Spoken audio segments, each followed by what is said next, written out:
Well, I got to tell you, I am going to be fangirling out so much today.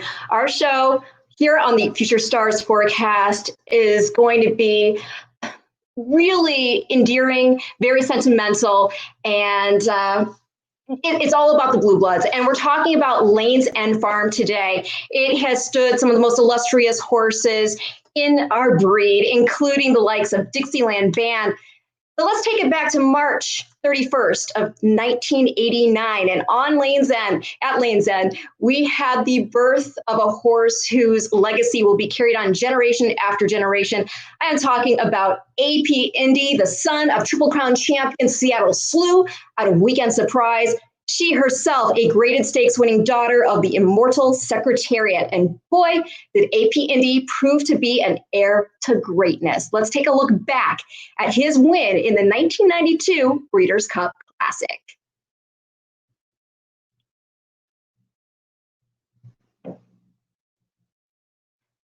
Already 20 out of it, and the half went in 45-4. A sizzling pace here as they move into the backstretch. Thunder Rumble is pressed hard under intense pressure from Jolie's Halo. Technology is trying to keep pace in third. Defensive play is right there now, racing in fourth position. Sultry Song is fifth. Zoman is only 5 lengths from the lead. Jolie first moving strongly as they move into the far turn. AP Indy's dropped back in the pack. Pleasant Tap is in between horses. Now he's still about 7 lengths from the lead. And then it's Marquetry as they're on the far turn.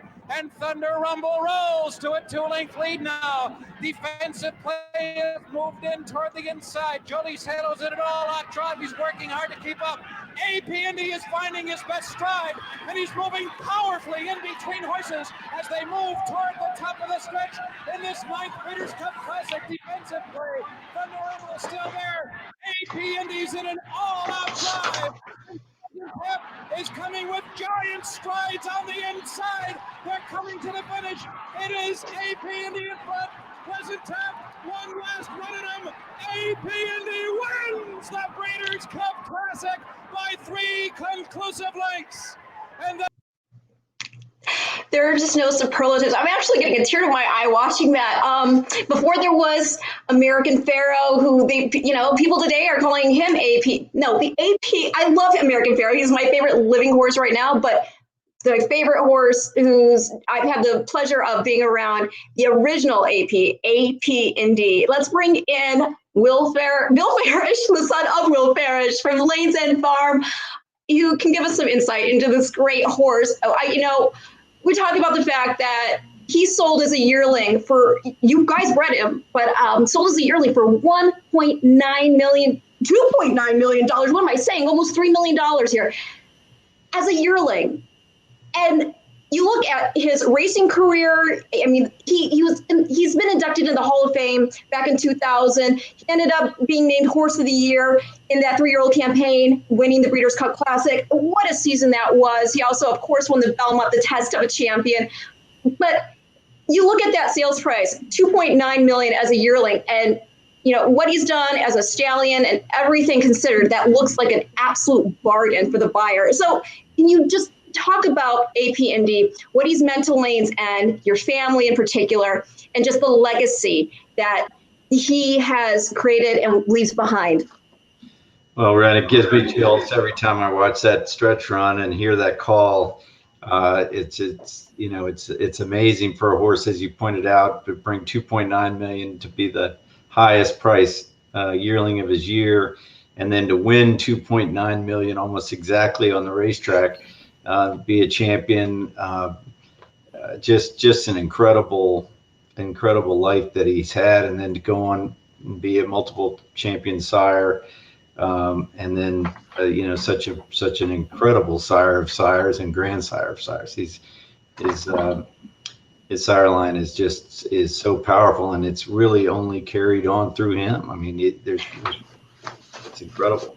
I completely agree. It is remarkable just how often you see any horse win a stakes race these days, and you will find AP Indy in the pedigree. But he himself, I mean, this is the thing. You don't often see to this degree, this magnitude, where, again, I mean, being the son of Seattle Slew, being out of a daughter of Secretariat. So right there's an expectation, there's a hope that there's going to be, again, this sort of coronation of the new prince. And he not only met that expectation, he exceeded it on track and in the breeding shed. I mean, I'm going back and I'm looking at his race record. He won 8 of 11 starts. Like you said, he won just nearly $3 million, just under. And you look at this race record, in addition to winning the Belmont and winning the Breeders' Cup Class against Older, because he was 3 years old at the time. I mean, he went on an amazing winning streak, which included the Hollywood Futurity, the San Rafael, the Santa Anita Derby, the Peter Pan, and then again the Belmont. And he nearly, unfortunately, because of a bad stumble in the Jockey Club Gold Cup, he was third that day. It was to Pleasant Chap and Strike the Gold, but he had every excuse.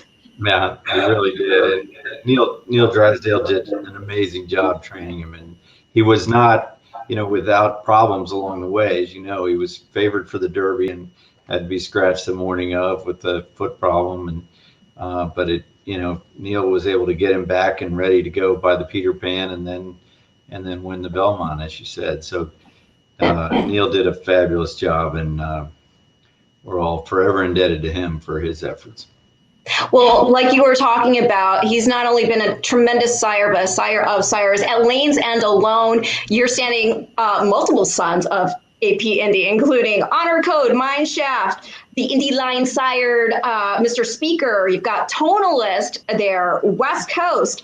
And I mean, just the power of pedigree, because not at your farm, but we all know the power of Tappet. Well, Tappet's the son of Pulpit, who's a son of AP Indy. Right. I know it's really amazing, and it's a tribute to Dad and his partners.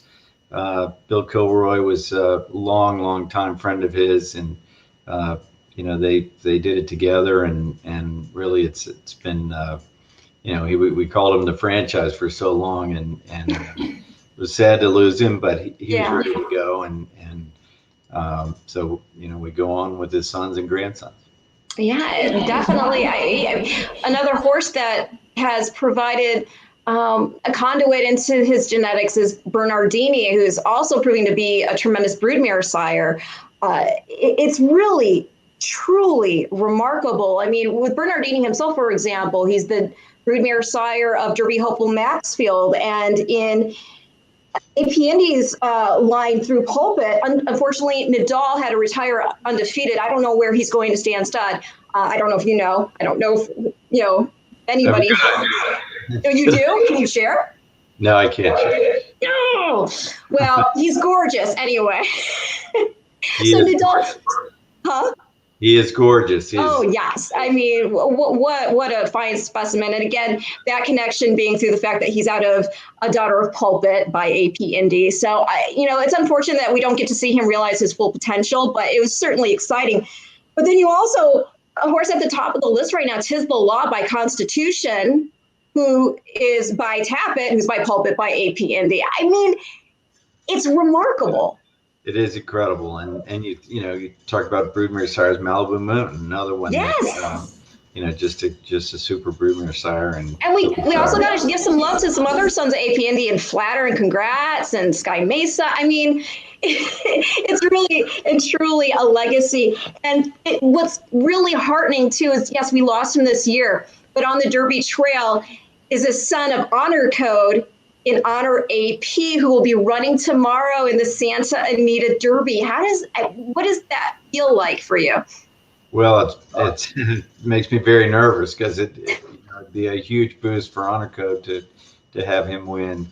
With all these races we were talking about earlier, starting off this weekend, it's very exciting, and if he were to able to win the Santa Anita Derby, it'd be a huge feather in the cap of Honor Code, and he'd be right there at the front of the Derby picture. Well, the thing that I also find so fascinating is this horse in Honor AP. He really has shown the fast closing ability, and I find in this race, when I'm looking at it from a handicapping perspective, it looks like this could certainly set up for him pace wise. It could, and as you point out, it's funny. He runs so much like AP Indy did. He puts his head down and Yep. he doesn't look like he's going that fast, but he's going faster than everybody else. And I really hope. I think John Sheriff's done an incredible job, kind of keeping him. He kind of backed off him a little bit, had some longer, slower works, and now he's tightening back up. And it'll be fun to see. I'm sure he'll need the race, but. Authentic's a very good horse that's in there. Yeah. It should be a great race. Well, I mean, I'm not shy to admit I have a friend who we play Derby Futures together, and one of the horses that we have in the Derby Future is Honor AP. Great. So, Great. I have some reading interest. Can I ask you just from the superficial note, how impressed have you been with some of the color that you've been getting from Honor Code? Well, they look very much like him. He has the same kind of markings, and we were just looking at yearlings today on a few other farms, and you just see it over and over again, the big white blaze and the very dark brown coat. And we've got a few of them on the farm here this year as well, the yearlings. And so I really think he's going to make a great sire. He's certainly a great racehorse on track, a champion. And we're going to talk about more about Honor Code here in a minute. But before we get to that, I do want to definitely, before we move on from the main focus on AP Indy, his relationship with Asa Haley. That was so special. And Asa, prior to working with AP, worked with Dixieland Band too. Can you speak to just the fan power behind that? Just how endearing it was, this connection between the two? Yeah, usually when you have a retired stallion, it's not that big of a deal. And, we generally keep all the stallions right in the barn, in the stalls that they were in all their lives or all their stallion career. But it's not a big deal. It's kind of an extra horse for somebody. But with AP, every tour that goes through the stallion barn, everybody wants to see him. So wanted to see him. And Asa was tremendous, in accommodating the crowds and really, really hamming it up. And he actually, gained a little celebrity. He was often recognized around Versailles, at the Kroger or at a restaurant from people. I'm sure he loved that. Yeah, he did. Well, no, the horse only had 2 grooms for 27 years. It's just.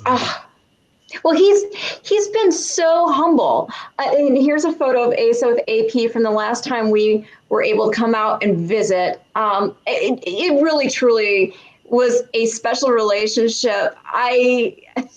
Just watching him feed him peppermints, or, they would play that game where AP would just kind of latch onto his arm and have a go, but not viciously.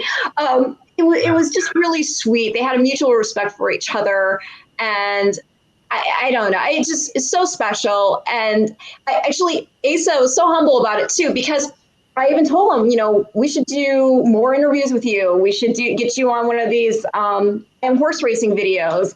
He's like, I've told my story. I let the horse basically have the spotlight. He always did. Yeah.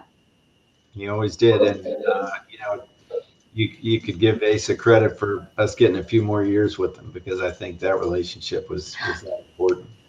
And I'm sure it was very difficult for him, but and this responsibility of taking care of a horse like that, and like you're talking about all the interviews that come with it, and people wanting to know how he's doing and get more insight into life at the farm, but having the pride in showing fans the horse. The first time actually that we went out there, my husband and I, it was really funny.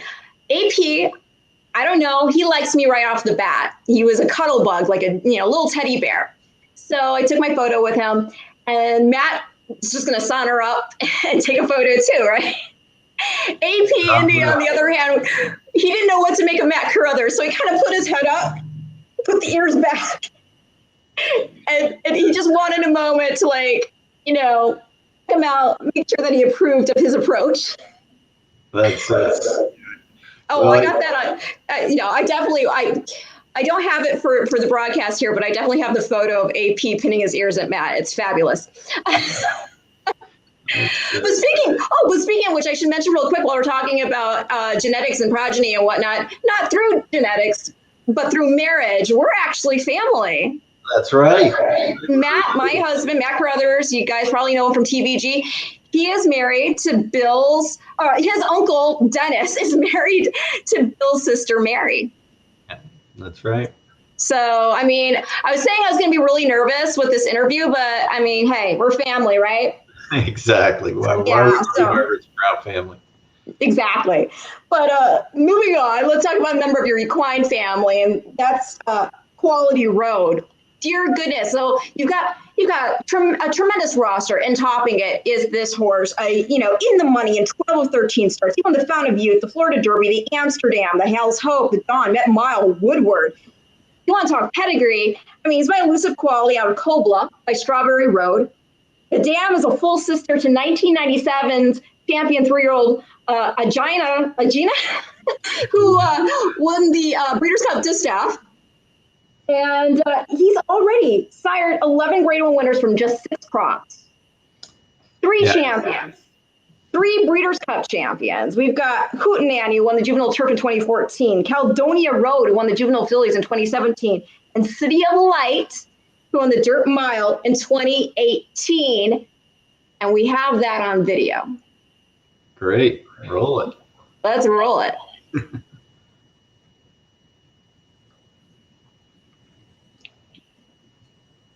Oh, maybe we don't have it. Let me see here. I'm not sure. Just checking. I'm thinking, I don't know. Do we have it? Okay, well, maybe we don't. So we'll just talk about City of Light and the fact that, I mean, he's just entered stud this past year in 2019. How has the reception been for him? It's been phenomenal. He's such a good-looking horse. He's really, just a beautiful, beautiful athlete, and that that helps tremendously when you're trying to market a horse. He obviously was brilliant on the racetrack, and then to have that. Here we go. Yeah, there we go. Here we are. But you can keep. Oh yeah, we're going to hear the call. Right, who opens up a length and a half. Seeking the Soul is on the scene and coming on now, and Bravazzo swings up on the far outside, and Catalina Cruiser has thrown in the towel. It's City of Light who arrives at the 8th pole, 4 in front. Seeking the Soul, trying to close the gap. Bravazzo is third on the outside. City of Light and Javier Castellano by the 16th pole clear, and they've got it. City of Light has won the Breeders' Cup Dirt Mile by 2.5 lengths. Seeking the Soul was second. That's got to be fun. That's got to be fun. You've got the stallion, the father in Quality Road at the farm. Now you got the champion son. Oh yeah, it's very. There's nothing like it when they finish their career off that way. He then went on and won the Pegasus and at Gulfstream, and which was neat because his father ran 2 of his best races, set 2 track records actually. Yes, in the Florida Derby and the Dawn. Yeah, exactly. And then for his son to do this, to run that well in the Pegasus and head to stud from there, we set his stud fee too early. Well, tell me about here's the thing. City of Light himself now was a 4-time Grade 1 winner. Like you already mentioned, we talked about the Pegasus World Cup. We just watched the Breeders' Cup Dirt Mile. He also won the Triple Bend, the Malibu. He's out of a Paris Notion by Daher. And she's a 3/4 sister, Grade 1 winner, Fabulously Fast, who won the test. And the second dam, Grade 1 winner, Fabulous Notion by Something Fabulous. Some people don't remember Something Fabulous. He was a son of Northern Dancer and a half brother to Secretariat. Right. So you got to love that right there. And then also a half sister to another Grade 1 winner in Turfer Cacothis. I have a problem with names sometimes. So that's a tough one. I'm not even going to try it. I hear you. I hear you. And, you've got so many other grade one winners in this family, including Careless Jewel, won the Alabama, the Subordination, the Hollywood Derby, and the Eddie Reed, Java's War, the Bluegrass, and champion Grassmere Fiji. So it's a very versatile class, grade one class pedigree for City of Light. Oh, can you hear me? Oh, I think we might have lost Bill. We'll try to get him back here in just a minute. Just technical difficulties. Let's see here. No, it looks like he's still frozen. So let's try and see if we can bring him back in. I will check this out and see what we can do. I'm going to send a text. Okay, anyone out there, Pinatubo? Yes, I love that horse, Pinatubo. Are you kidding me? I'm so excited for him.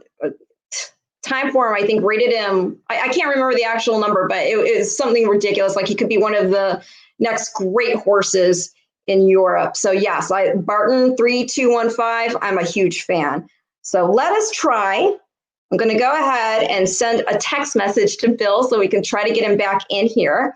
And in the meantime, why don't we? Let's see here. Why don't we just try to, again, technical difficulty. So again, I'm just texting Bill. So if I'm not paying attention to you, just hold tight for a second.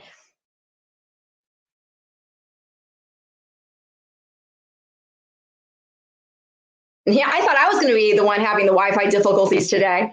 If you were watching last week, you probably know. I think my signal dropped out like 6 times. It was really fun. Let me tell you. Let's see here. Enter the room again.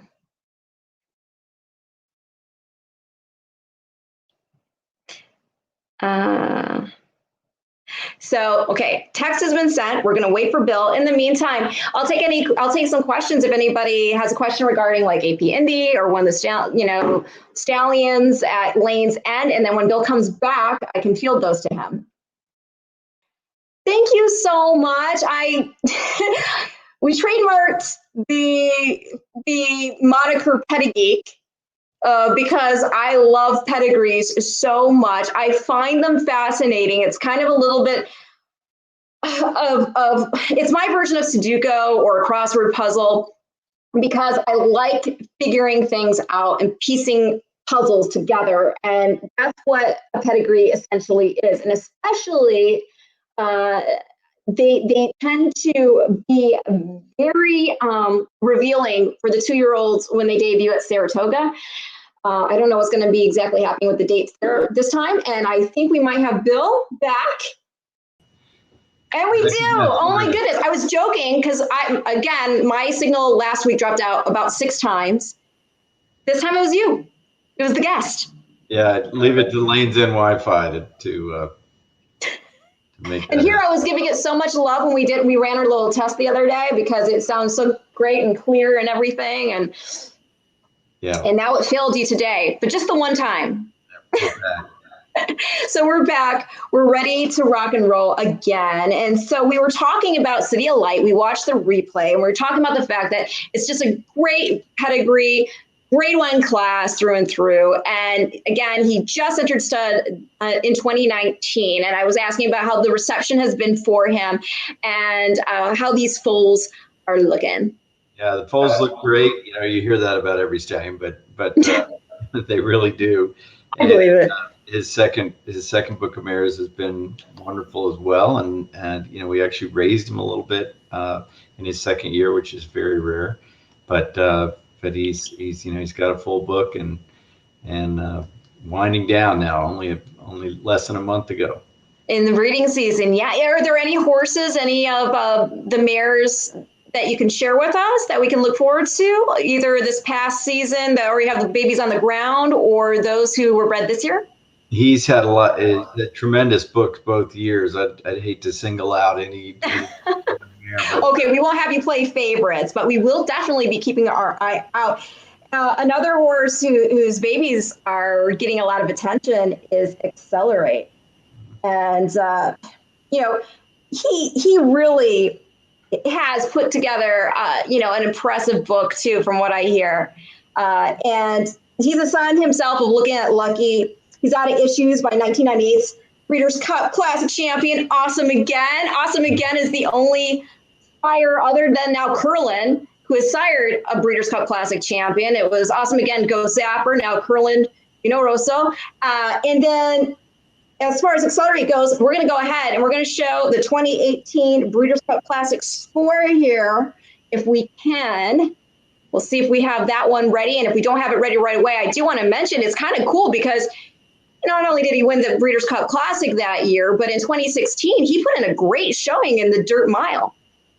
He did. And being a grandson of Smart Strike, was one of the things that drew us to him the most, because Smart Strike was obviously a great stallion here, a champion stallion, and to get something from his line was very exciting. And being a 5-time Grade 1 winner and having the season that he had, John Sadler doing a phenomenal job with him for the Horonas family, and we were just thrilled to get him here, and he's been very, very popular. What does it take for you to finally basically say, let's go ahead, let's go pedal to the metal and get this stallion secured for our roster?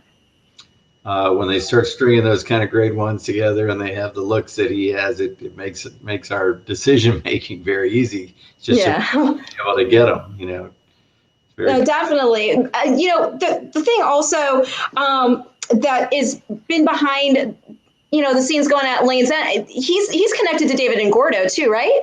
He is, and David's relationship with John Sadler and with the Horonas family was very instrumental in getting him here, and subsequently Catalina Cruiser as well. Yes, and that's who we're going to talk about here in a minute. Let's talk about Candy Ride, though. And before, we'll go alphabetical order, so that way we're not showing any favoritism for anybody. Everybody gets gets a fair share.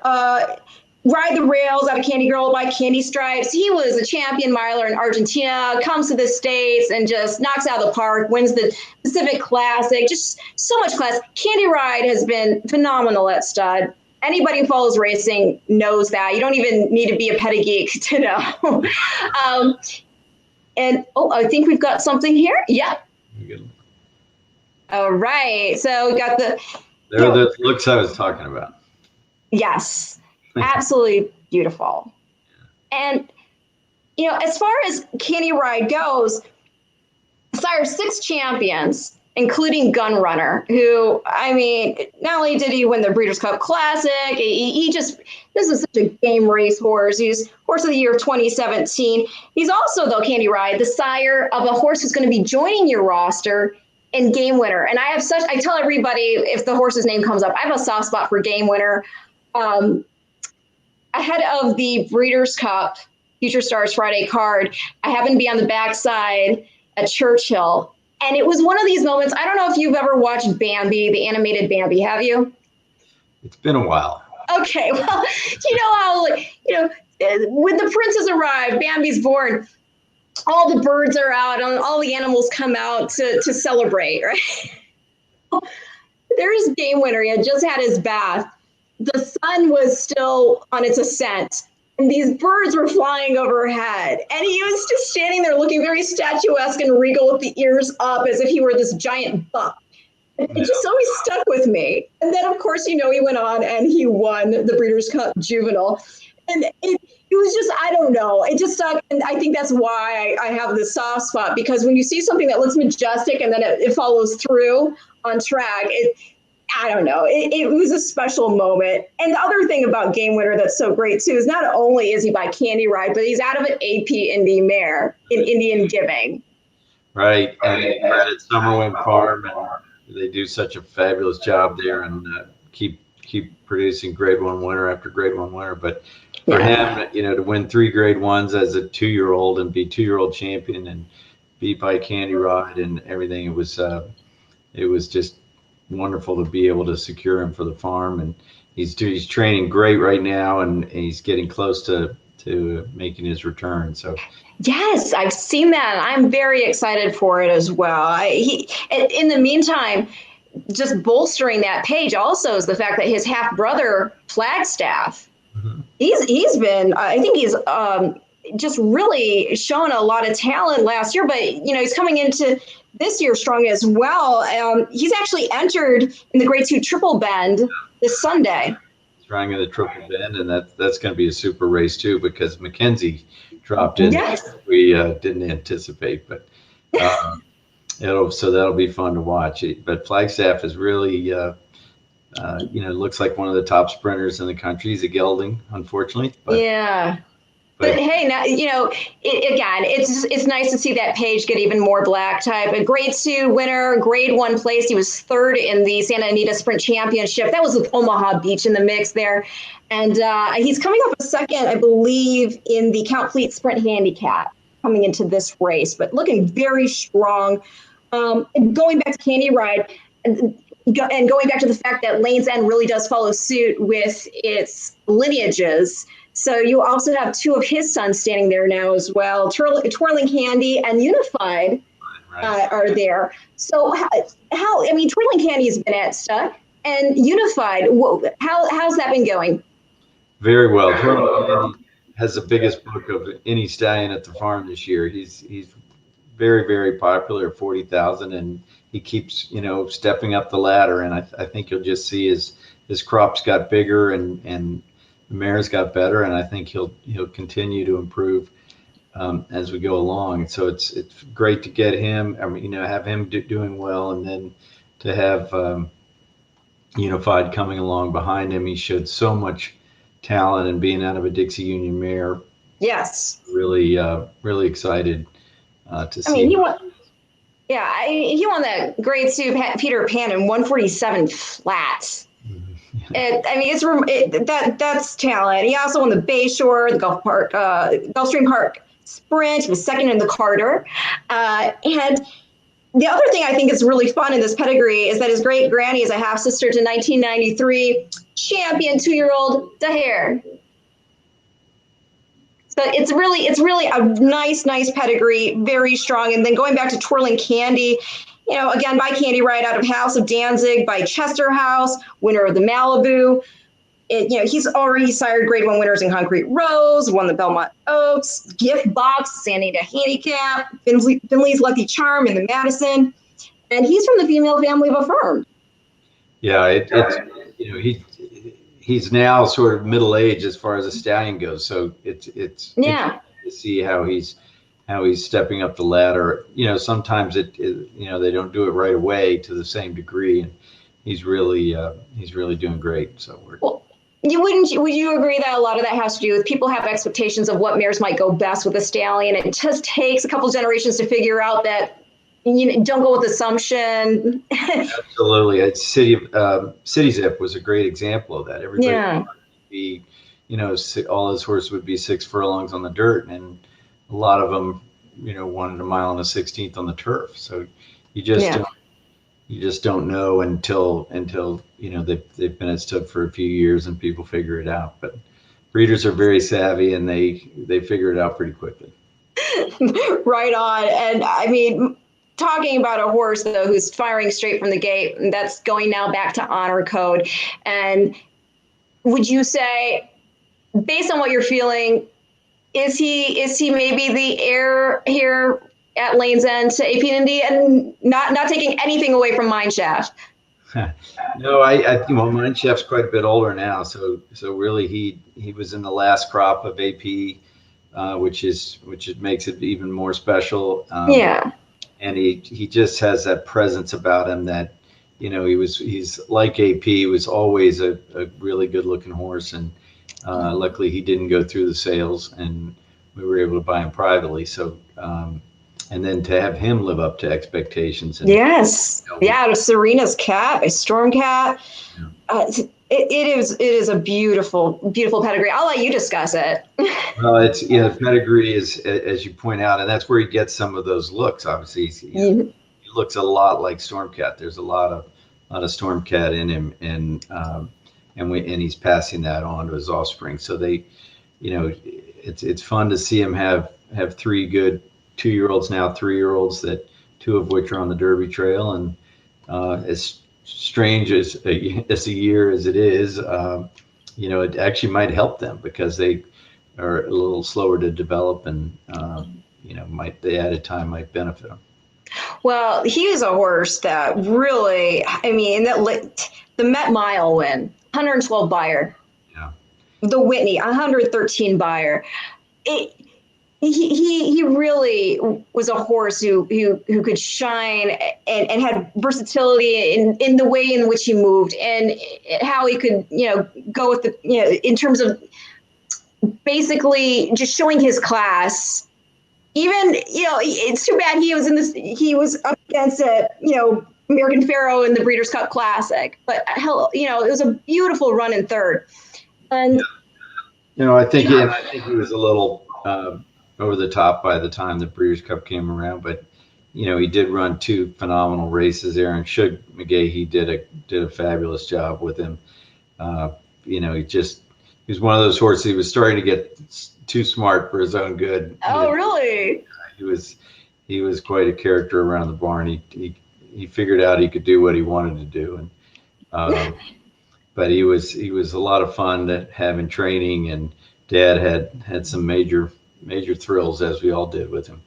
Well, I mean, just even digging more into the pedigree, he's a half to grade 2 winner Noble Tune, who's second in the Breeders' Cup Juvenile Turf. Black type family includes his great grandmother, champion Serena Song. And family, and Des Ryan at Delridge Farm raised him, and they stayed involved with him all through his race career. And his breeding career. So it's really Justice family bred him, and fun to see it all work out like this. Well, in addition to Honor AP, who again will be running in the Santa Anita Derby tomorrow, he also has another Derby hopeful in Withers winner Max Player. Yes, I know.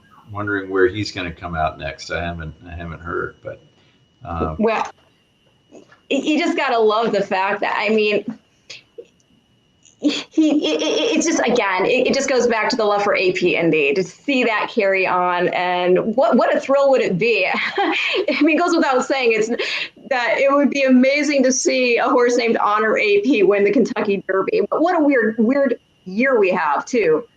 Yeah, it'd be really amazing to see it. One of the few things that AP didn't achieve was winning a Derby. Right. Having a son win the Derby. So. It'd be amazing to see that happen. Well, we'll be looking forward to what he does in that field tomorrow. I mean, should Shooter Shoot and Authentic maybe hook and cook each other, and he come closing? Yeah, could get the job done, huh? Never know. Exactly. So that's why they have to run the race, and he's looked great. I've been watching the videos of his works, and he looks phenomenal. So hopefully we'll get to see some of that flash in the winner's circle. Now, moving on to a horse who's already made a huge name for himself and is very closely related to AP Indy, Lemon Drop Kid. Yeah, good old Lemon Drop. I think a lot of people, I mentioned this on the show. In fact, we even did like a little pedigree geek moment where I pulled up a 5-generation pedigree because there was a horse who was by Lemon Drop Kid. And I was just talking about, a mirror by Lemon Drop Kid. That's what it was. So I was talking about the fact that I think people forget that Lemon Drop Kid, he's by King Mambo, and then he's out of Charming Lassie. And Charming Lassie is the half sister to Weekend Surprise, AP Indy's mom. Like AP Indy, he's by Seattle Slew. Yeah, exactly. And he's that all the same family, and Charming Lassie is out of Lassie Deer. Yep. Just the way Weekend Surprise was.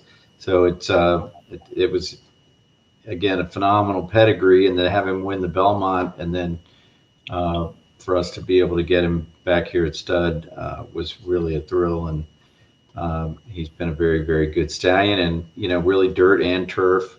Yeah. Which I'm sure is coming through in the King Mambo. So it's fun to have that that multi-generational influence. Well, definitely. And you stood King Mambo as well. And He's one of the statues there you'll find at Lane's End. And, the thing about King Mambo also that was so great is he was out of Miask. Mm. And Miask, she won the Breeders' Cup Mile in 87 and 88. And have a horse from a mare like that, when he first came to the farm, how excited were you all?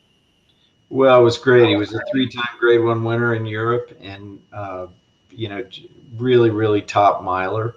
And to have a son of Mr. Prospector that had that European appeal, he's really one of the best international stallions I've ever. When he started to hit, they were winning classics in Japan, in France, in England, in Ireland, and in the U.S. I mean, how many stallions do that? It's just incredible that he, one of the best Japanese King Mambos ran in the Arc de Triomphe, and it was crazy how he appealed everywhere, in the world, and very few stallions have that breadth of appeal. I agree. And, the other thing that's so great is not only has he been great as a sire with Grade 1 winners like Beat Patrol, Richard's Kid, Citronaut, Stamp Sire, some mighty fine horses as well, including 2016's Breeders' Cup Dirt Mile champ Tamar Coos, 2016 filly and mare sprint and champions female sprinter Finest City, and 2017's Distaff winner and champion older dirt female Forever Unbridled, who was out of Grade 1 winner Lemons Forever. That's really cool to see. It is. It's really fun to see him. It's fun whenever these giants. Dixieland Band did the same thing. He was a very good broodmare sire, and Dixie Union has been the same way. So It's fun to see it come through in a stallion. When you have the pedigree like that, that's where you usually see it, is when they go on to be good broodmare sires. Yeah, I definitely agree. It's just, how old is Lemon Drop Kid now? Lemon Drop's 21. Wow. 21. No, actually, I think he might be 24. That's one of. Wow. When they start getting up there, I try to ignore their ages. So that's right. Well, speaking of, we got to give a little love to Link Fuhrer. I mean, I know he's pensioned, but what a solid horse he was. I mean, one of the little freelance gigs I have is providing selections at Woodbine, and just seeing he's really dominated a lot of the pedigrees at Woodbine. It is amazing through Wando, and I mean he really has had a huge influence up there, and Gus Chickadance, who died last year, unfortunately, bred so many of them. Yeah, and he's so, I don't know if he's always sweet, but when I happen to be there at Lane's End, he just seemed very endearing and sweet. So it's nice I think we might have lost Bill again. He looks frozen again. Uh-oh. Let's send him another text. And let's see. Nope, he's frozen. We're going to let Bill know. I've seen some people on the side here mention audio. Is my audio okay? Because I'm a little concerned if you all can hear me or not, if it's my audio that's being wonky. If so, let me know. And if not, tell me I'm cool. I'll keep me post this to here. Oh, thank you. I talk too much as it is. I think we've got Bill back, and we do. Welcome back. Slowly getting good at this. Yeah, exactly. It's all good. Like I said, and this is not hyperbole at all. I dropped out of the show 6 times last week. You're good. So it's not just the Lane's End wife. No, not at all. It was bizarre. Well, let's talk about Liam's map. Yeah, and 95's Breeders. He's by 95's Breeders' Cup Juvenile winner, Unbridled Song out of Miss Macy Sue by Trippy. Liam's map himself. He won the 2015 Breeders' Cup Dirt Mile in record time. He did, and really fun. Vinny Viola and Teresa Viola had him, and he's, it's very interesting to watch Vinny deliberate on which Breeders' Cup race to go in. He wanted to go out a winner, and he arguably could have done it in the Classic, but American Pharoah was running that year, so he opted for the Breeders' Cup Mile, and it was a very good decision. And Yeah. He's had great books all along, and for his first 2-year-olds to come out and have 2 Grade 1 winners in his first crop is really phenomenal. And so, Talking about Basin and Wicked Whisper. Yes, exactly, and they're both keep right on going. They're both in training, and Wicked Whisper is getting closer to a return.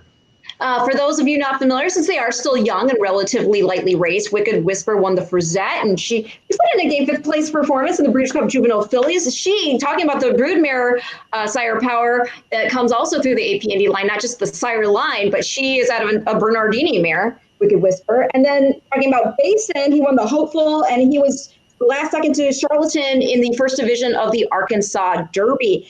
Another fun fact regarding Liam's map is that he's a half-brother to Not This Time, who was second in the 2016 Breeders' Cup Juvenile to Classic Empire. And Not This Time, there's a lot of buzz about his foals, too.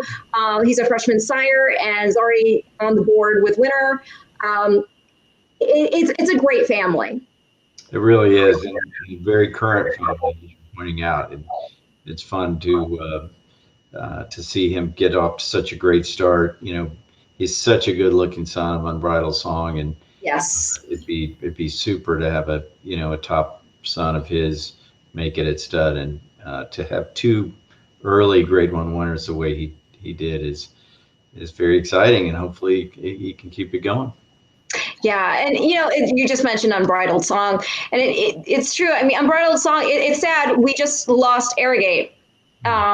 And he himself also a son of Unbridled Song. So it's even, I think, all the more meaningful to see another son carry the torch on forward for him. Yeah, just a huge loss, Arrogate. I feel so bad for everybody over at Juddmonte because he's a special horse, and it's a tough time over there. Yeah, definitely. Our hearts go out to them. In times like this, not only the horse, but just in life in general, I always try to look for something to hold on to, hope, as a glimmer of hope. And one of the things that we do have at least to look forward to is the fact that he didn't pass before siring some babies. And among the horses we have to look forward to is his filly out of Songbird. So that's pretty exciting there. But yeah, a huge loss. And again, hearts go out to everybody there connected with him, not just the people who care for him day in, day out, who were closely, close to him, but also the fans that were connected just through being endeared to him through his talent. But again, to the Liam's map, he is a beautiful horse, and we definitely are going to be keeping our eyes out and see what Basin and Wicked Whisper do going forward. A proven stud there is, we were discussing, Mineshaft, the son of AP Indy. He himself was a horse of the year. 18 starts, 10 wins, 3 places, 1 show finish. He almost earned $2.3 million. And when the Pimlico Special was second ahead in the Stephen Foster, won the Suburban, the Woodward, the Jockey Club Gold Cup. He sired the likes of FNX. It's Tricky, Dialed In. He's a full brother also to a multiple Grade 1 winner in Tommy Sue's Delight, who is the dam of another Grade 1 winner in Mr. Sydney. That's right. His own mother was a multiple Grade 1 winner in Prospector's Delight. And it's just a really, you talk about Grade 1 class, there you go. Yeah, he's a super family, and Prospector's Delight being a daughter of Mr. Prospector, and Tommy Sue's Delight was in that first crop of AP Indy, and just got things off to a great start for him. So it's a family we've been intimately involved with for a long time, and it's great to, I think Mineshaft gave my father some of his greatest thrills in racing was that fall that he put, he strung together 4 straight Grade 1 wins, and amazing horse. He really is. And he's so beautiful too. when I was there at the farm, I got up and close with him. He's also at least again when I was there, unless it's just all your horses love me, that could very well be the case. But he was very sweet. He was very sweet, and he's got a very almost quiet, stoic demeanor about him. Yeah, he really his race again, going back to that fall when at Belmont when he was so dominant, and really the fields kept getting smaller and smaller that were taking him on, and he just you love to see a horse that's that consistent, and the really good ones are, and he just kept delivering, and it was really special. And the New York fans are, they're phenomenal. They're so knowledgeable, and they were cheering him before the race. Oh my gosh, that is special. And it's so good to have Belmont back. No, it is. It is. It's just, it doesn't feel right without it. And, our sport desperately needs Belmont and Santa Anita and Churchill and, all the major tracks, Keeneland coming back. And so it's great to have Belmont back. And we're going to talk about another reason why it's great to have Belmont back in a minute. Before we get to that connection that segs us into that discussion, let's talk about Mr. Speaker. You want to talk about another royal family. Okay, here he is. He's a son of Pulpit. Again, Pulpit is son of AP Indy. He's got a salute. Salute is by 1990s Kentucky Derby champ, Breeders' Cup Classic champion, Unbridled. Mr. Speaker's grandmother, none other than Hall of Famer Personal Ensign. When the 88 Distaff was just... she's my all-time, this is not me just saying this. She's my all-time favorite female racehorse. Yeah, she was amazing. That was an incredible day when she came back and beat Winning Colors right at the line. And it was Churchill. That was a fun day for sure. That was Gulch won that day. Miesk won that day. Ali Sheba won the Classic that day. It was one for the ages, right? Special day. Oh, I know. And the other thing that's so special about her is, like AP Indy, we talk about, a lot of these great female racehorses don't go to the breeding shed and then create their same level of talent. But she went ahead and produced My Flag and won the 95 Breeders' Cup Juvenile Fillies. And then My Flag herself produced another Breeders' Cup champion in the 2002 winner of the Juvenile Fillies and Storm Flag Flying. And she went on in 2004, was second in the Distaff. It's just, again, it's just such a great family, that Phipps family. And Mr. Speaker himself, he's a Grade 1 winner. He won the Belmont Derby Invitational, and he's got 3 technique as a Derby hopeful. That as an Oaks, three techniques. I'm sorry, as a Derby hopeful, but he it's the same cross that produced Tappet. So it's kind of Unbridled line. Yeah, so it's fun to see him get some good horses early, and he had the unfortunate luck of getting stranded actually down in Chile after his first season, so he missed his second season at stud. Oh, so no! So he's going to be playing catch up. But see, there's just, with everything that's happened with the quarantining and everything, there are just. Obviously, protecting lives has always been the most important thing. Nobody is disputing that. But yeah, there's going to be such a long-standing ripple effect, specifically in this industry, from what you're just talking about, breeding season. I don't know what the black type's going to look like in catalog pages going forward necessarily, because just talking about the fact that the Belmont is now going to be a 150-point prep for the Kentucky Derby. It definitely is a strange year, and I'm just glad they're running the Belmont. It may it sets up well with the other classic races, and they did the best they could. I think it was the best plan they could come up with. I completely agree with you. I'm just happy to have it, and that it's pretty remarkable. I thought that with everything coming and grinding to a halt that the relationship that's been so enduring for thousands of years between horse and man, the one thing that didn't stop in terms of the sports world were the horses. Yeah, and you know, you've seen the handle benefit because of it. I mean, people are dying to gamble on something, and I know. you know, And it's too bad. I mean, we shouldn't have been a big secret to people. We shouldn't have to have all the rest of the noise go away for people to hear it. well, the sports landscape is so full of options now that it's not surprising, but it's great when the spotlight can be on us Yeah. uh, and we can see the industry benefit. So hopefully it'll carry over, and you know, all these new accounts that all the W's have signed up. Hopefully that'll generate. Learned about it, and hopefully part of what I love about horse racing, although some of the traders will joke when I say this and say, oh yeah, well this guy gets puffed up, but the horses don't have like ego. They're out there doing what they love to do. I mean, they're just, this is what's intrinsic to them. And it's just a beautiful thing to see. Reason the horse like Secretariat moves me to tears is because it's a horse realizing its greatest ability, its greatest gift. And if a horse can do that, what can you as a human being do? Right.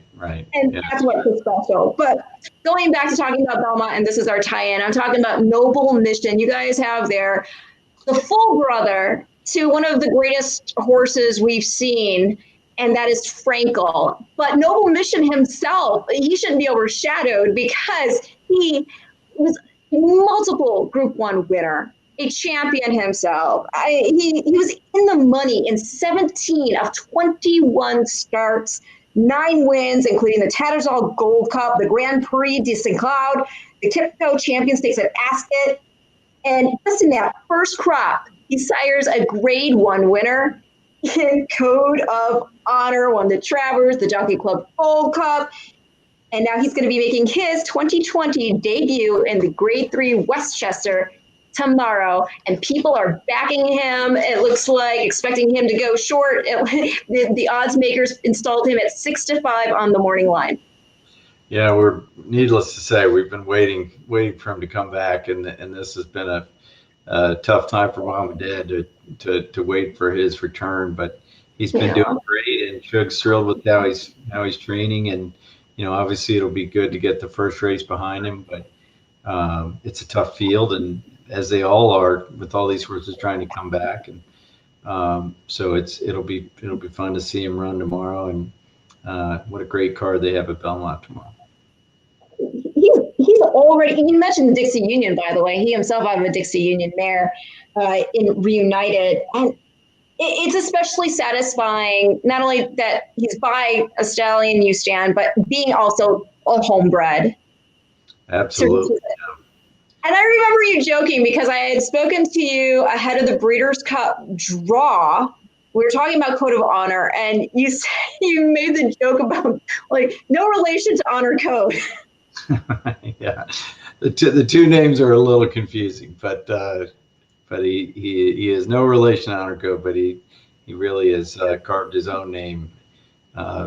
What incredible thrill it was to win the Travers, and Dad and Mom were both there, and then the Jockey Club Gold Cup after that, and a tough DQ win, but it was so close. It was so close though, and he showed so. I mean, Code of Honor took a lot of heat running with Vino Rosso, your eventual Breeders' Cup Classic champion.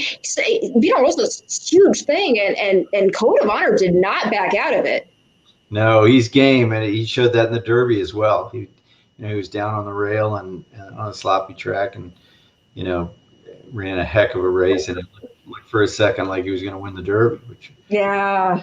That was the field of Maximum Security Country House where all that controversy happened.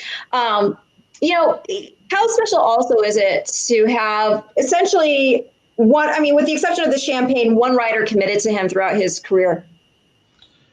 Johnny V, yeah, he got on him, right from the beginning, and has always got along so well with him, and it makes it special to have him with Suge.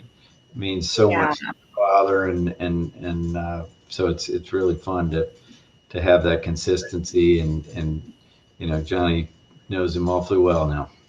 Well, yeah, I joked with Suge because we were hoping to see him actually in the Breeders' Cup Juvenile, and then he got sick. Right? Yes, that's right. Yeah, he got sick, and so, but it was the day before, and we are talking to Suge, and he has so much respect for this horse already, and we were joking about the fact that how he was showing such a turn of foot sprinting, and he's by this horse who was really good at 4 years old, going like 1.5 miles. Right. And he told me that when he was giving you guys the early workout reports and how he was doing and how fast he was going, the first question was that on turf or dirt? Yeah. And you got this, really capable dirt horse out of a champion grass horse. So you must have really felt good about the potential of Noble Mission at stud. Absolutely, and it showed that Dad bred him to a American dirt sprinting family. So it was interesting. I remember when we were trying to figure out where to send him. Mike Klein, our farm manager, said, "Well, he needs to go to turf trainer." I mean, he said, "What makes you think he's a turf horse?" And Wow. exactly right. He is not. He's been nothing but dirt. You know what? I would be remiss if I didn't ask, because I'm curious myself. How and when did you guys secure Noble Mission? Noble Mission, we've had a great relationship with Judd for a lot of years, and David and Gloria used to work there. Garrett O'Rourke's a good friend. So we knew that there was probably a chance that they didn't want to stand him alongside his brother. Okay. Over in Europe. So we approached him about him, and, we thought, with the way things are going over here, and there's more and more good turf racing, that it might make sense to get a top son of Galileo. And Dad's always wanted a good son of Galileo, and yeah, and out of a mare-like kind. Yeah, to have that kind of pedigree, and as you pointed out, if he wasn't a brother to Frankel, his race record stands on its own. He was definitely. It really has to say something that you can have a multiple Group 1 winning racehorse with that type of pedigree already, just like Galileo and a Danehill mare-like kind, and you're still overshadowed by another sibling. That just speaks volumes right there. Yeah, it really does. I heard you mention Penatuba earlier, and I love him. I was frozen, but he's the first. He's actually higher rated than Frankel was at 2, which is just amazing. Isn't it? I'm like on the edge of my seat waiting to see that horse run again. Yeah, me too. But so we talked about a lot of the great horses that you guys have had the chance to stand for a while. One that's been there for a couple years, The Factor by Warfront, out of Graciousness by Milwaukee. Grade 1 winner, won the Malibu, the Pat O'Brien. He sired some Grade 1 winners, Sistron and Noted and Quoted. You've got Tonalist. Here's another connection to AP Indy because he is a son of Tappet. And out of Suddenly Missed by Pleasant Colony, who was the 1981 champion 3-year-old, won the Derby and the Preakness. Tonalist, a 4-time Grade 1 winner, won the Belmont, the Jockey Club Gold Cup twice. Right. Mile twice. Yeah, they're both he and the Factor. I mean, the Factor, he's an amazing horse himself because he's been to Australia 4 times.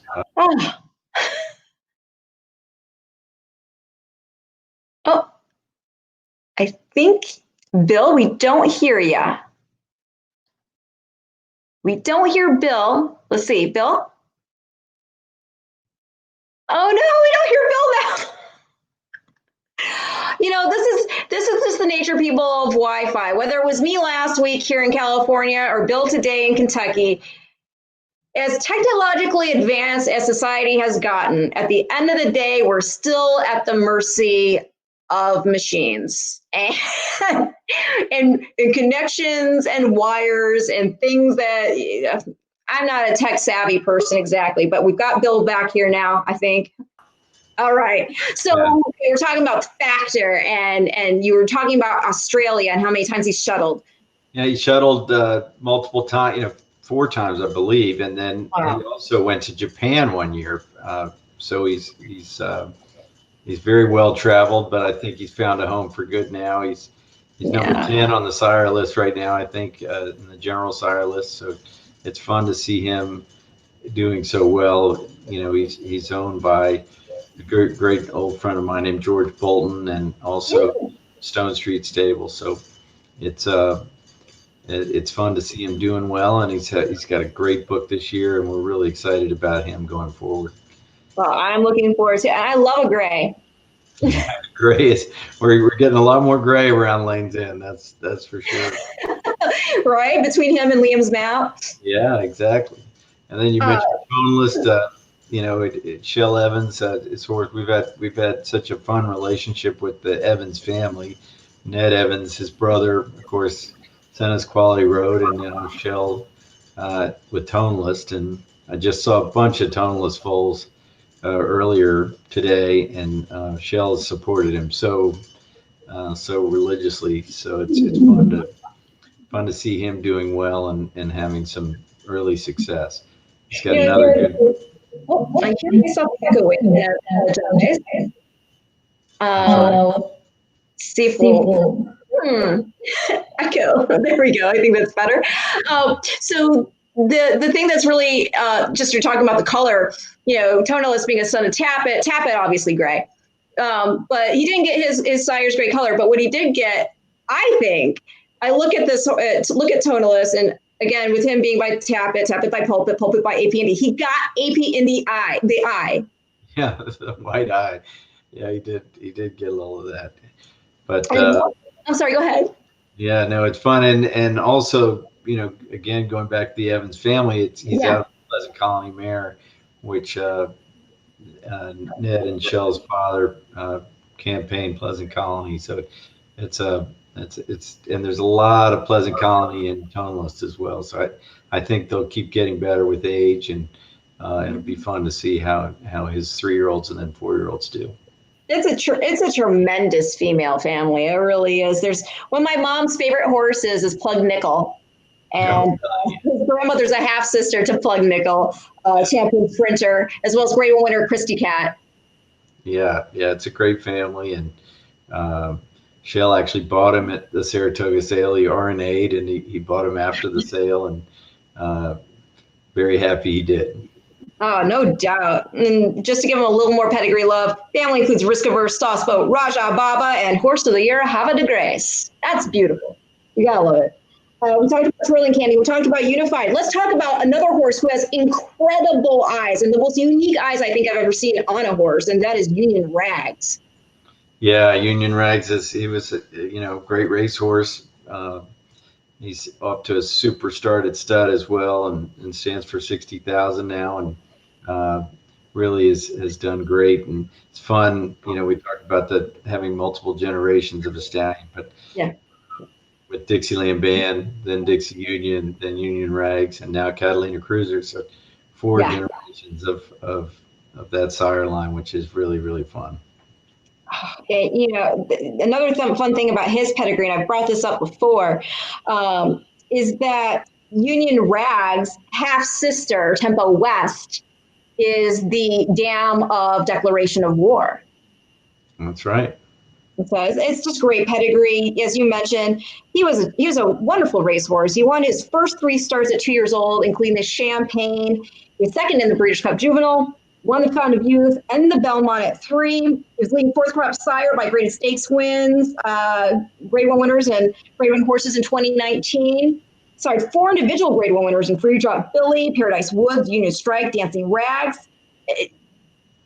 And on top of it, he's beautiful from a superficial standpoint. I'm telling you, people, if you've never taken a close look at this horse, please do so, because those eyes, again, they're so unique. Wouldn't you agree? Yeah, no, definitely. And it's carrying over to the sales ring. He had $2 million yearlings last year.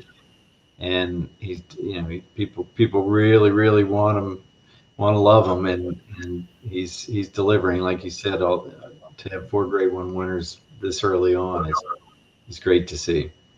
Yes, and another horse that we're going to be looking forward to, actually, with their babies, is a new addition to the roster in West Coast, and you got the AP Indy connection there because he's by Flatter, a son of AP Indy, and then he's out of Caressing, who won the British Cup Juvenile Fillies and was Eclipse champion 2-year-old filly in 2000, achieved by Honor and Glory. He was 2017's champion 3-year-old. He had a Shoto finish in the Classic behind Gunrunner and Collected, but $5.8 million in earnings with wins in the Travers, the Penn Derby, and runner-up finishes in the Pegasus World Cup, Dubai World Cup. His first foals are being born this year.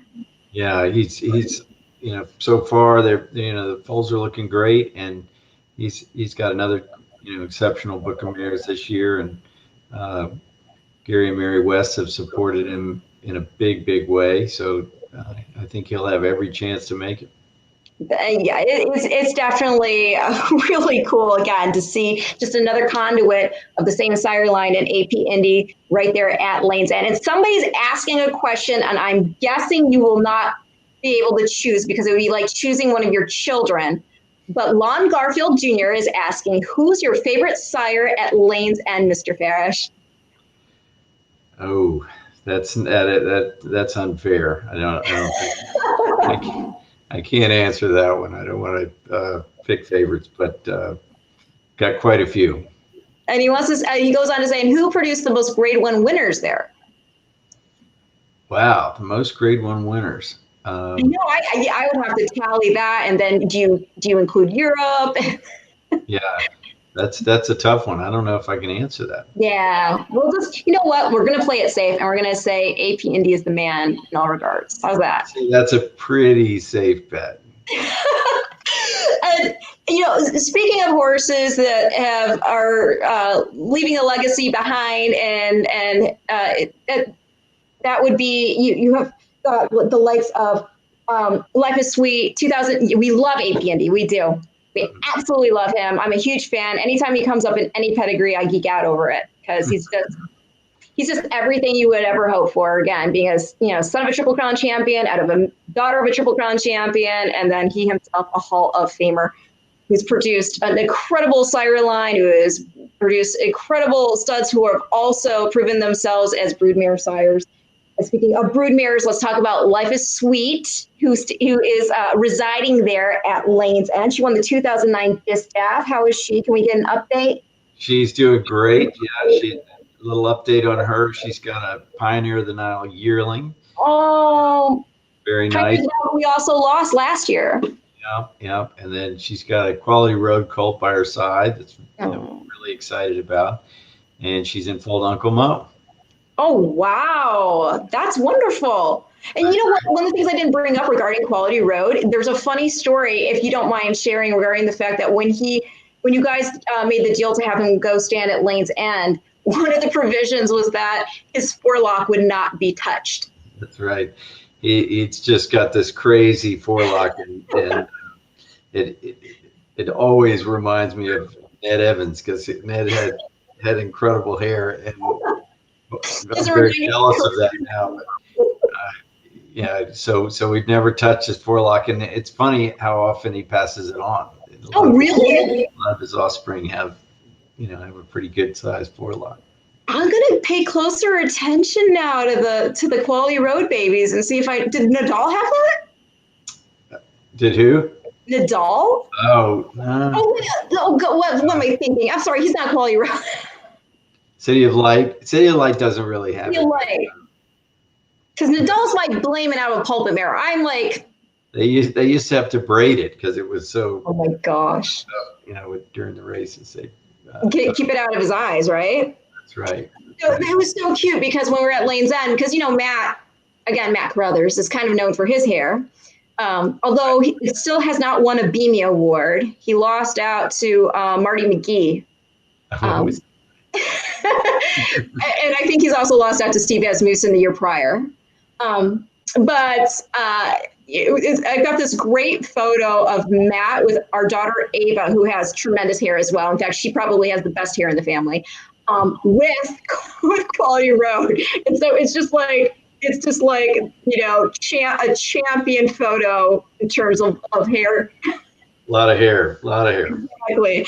So, of course, I would be completely leaving out a major point, a major champion who stands at Lane's End. If I did not bring up, or not stands, but calls Lane's End home, and that is Zenyatta, probably one of the most beloved horses in modern racing. And she just recently, on May 17th, had a candy ride filly. She did, and we're so excited about this filly because it's a mating we really wanted them to try, and they did, and she's given them a beautiful filly foal, and they're going to breed her back to them again this year. Take one shot here late. And Really? See if we can get another candy ride. Can you share, because I think it's probably really interesting to people, regarding how matings are planned. What was the motivation behind Candy Ride in particular being a great match for Zenyatta? Yeah, it was really a physical thing. Candy Ride's a smaller horse, and he's done very well with larger mares. And we all know Zenyatta size is not something that she lacks. No. And so we think it really could, be a good match all the way around. So, if you breed her to too big a stallion, you could get too big a foal. And it would take a long time to develop and mature. You would, yeah, definitely. Well, she's like 17.2 hands, right? Maybe not 17.2, but she's very tall. 1 or 17. Yeah, she's 17. Because I remember they did a CGI mock-up of her with different horses of varying size, and I just, for some reason, it was stuck in my head that was over 17 hands. Yeah, I think that's right.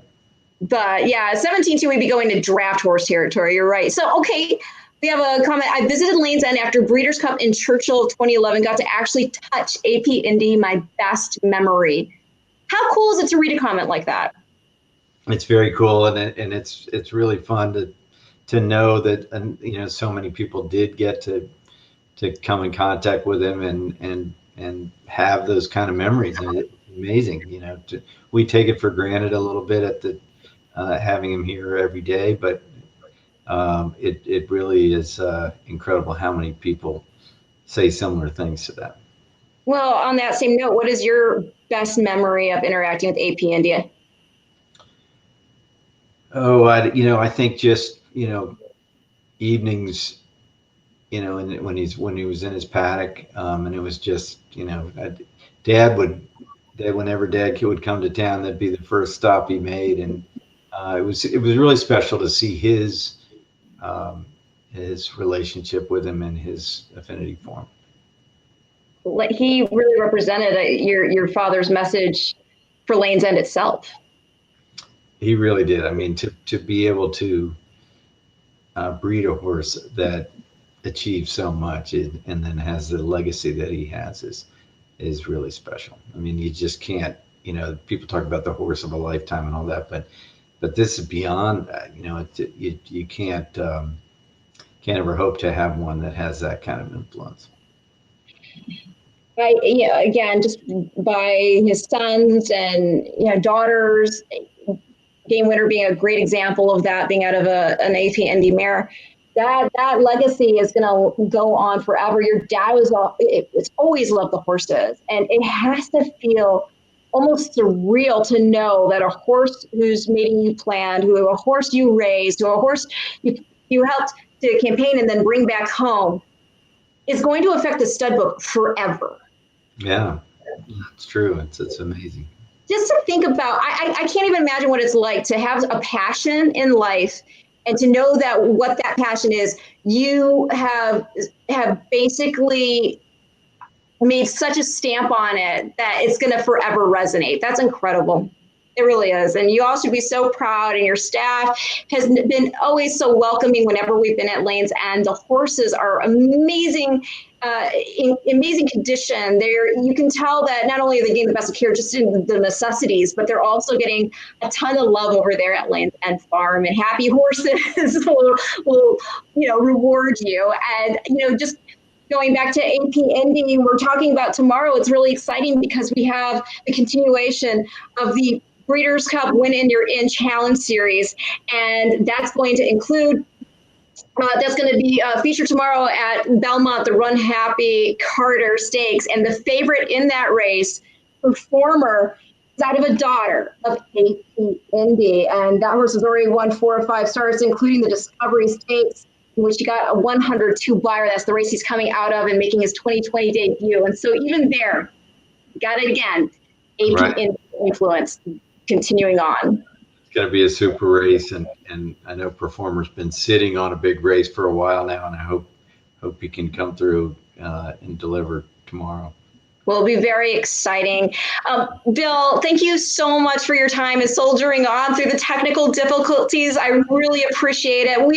We are so thankful for all that Lanes End has done for racing. And again, there's just no amount of things that can go into expressing the love we all have for AP Indy. Time and time again, it's not just me. He's a fan favorite.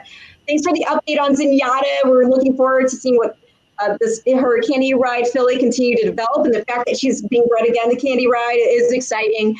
And yeah, it's just a great farm. And I will be looking for our Thanksgiving invite in the mail because, family. I'm joking. Well, my guest, thank you for tuning in.